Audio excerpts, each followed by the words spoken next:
group members. This book not only acknowledges this fact, but specifies what those essential skills are, and then it teaches listeners how and when to use them. Today, as we are experiencing a dramatic revolution in the workplace, the critical importance of those skills is even more widely recognized. Literally hundreds of articles and books have confirmed the need for the new breed of leaders to be trained in the interpersonal skills specified in this book, such as developing and leading participative group meetings, Chapter 7, practicing empathic active listening, Chapters 4 and 5, using non-threatening confrontation, a non-power way to influence others to change unacceptable behavior, Chapter 6, resolving conflicts so neither person loses and both get their needs met, Chapters 9 and 10, recognizing and avoiding the roadblocks in person-to-person communication, Chapter 4, using a non-threatening alternative to performance evaluation, Chapter 11, selecting the appropriate kind of group meeting, Chapter 7. Since the 1977 publication of L.E.T., the organization that I founded, originally known as Effectiveness Training Incorporated, but recently renamed Gordon Training International, has provided leadership training to managers and supervisors in hundreds of organizations in the U.S. and in dozens of foreign countries. This book has been the textbook for that L.E.T. course, which varies in length from 3 to 5 full days. Course participants are given ample opportunity to practice communication skills and conflict resolution procedure by role-playing and receiving coaching in the class. Participants in the L.E.T. course consistently report that the principal value of their training was learning the necessary skills that other training experiences had failed to provide them.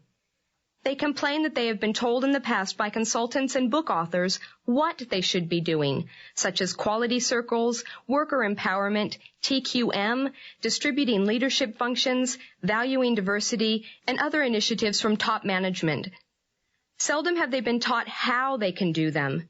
However, L.E.T. provides them with the specific communication skills and problem-solving procedures they need to make such programs work. When this book was published in 1977, it was often described as soft or too employee-centered. Critics were skeptical about managers holding so many group meetings and sharing their authority with their group members.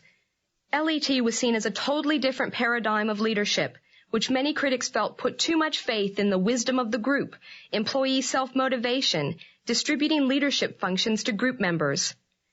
Even L.E.T.'s emphasis on using active listening was frequently viewed as bringing psychotherapy and touchy-feely behaviors into the workplace. L.E.T. was also criticized for stressing employee happiness and for putting too much faith in employee participation in problem-solving and personal goal setting. However, 20 years later, we are experiencing a major transformation in organizations and the role of their leaders. It is now widely accepted that the key to leaders' effectiveness is their capability in building a competent team and working in partnership with managers and workers in other departments of their organization.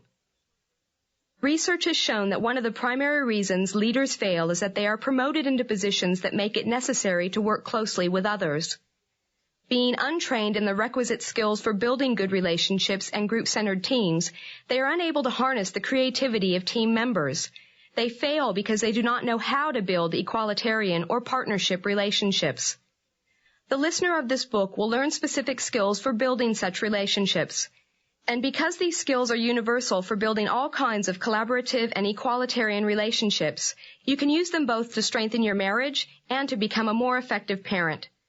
Unfortunately, as critically important as relationship training has become, a large percentage of workers never receive any training to become effective team members.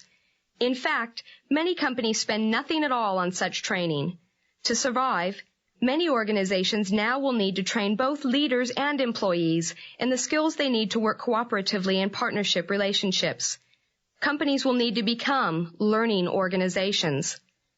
The father of quality circles in Japan, Kaoru Ishikawa, wrote, "In management, the first concern of the company is the happiness of people connected with it. If the people do not feel happy and cannot be made happy, that company does not deserve to exist." Ishikawa, 1985. Listeners of this book who learn the skills needed to make participative and democratic leadership work will be amply rewarded by the positive effects on the workers, as found in a study of 50 companies that had adapted participative management. Absenteeism and turnover can be cut in half.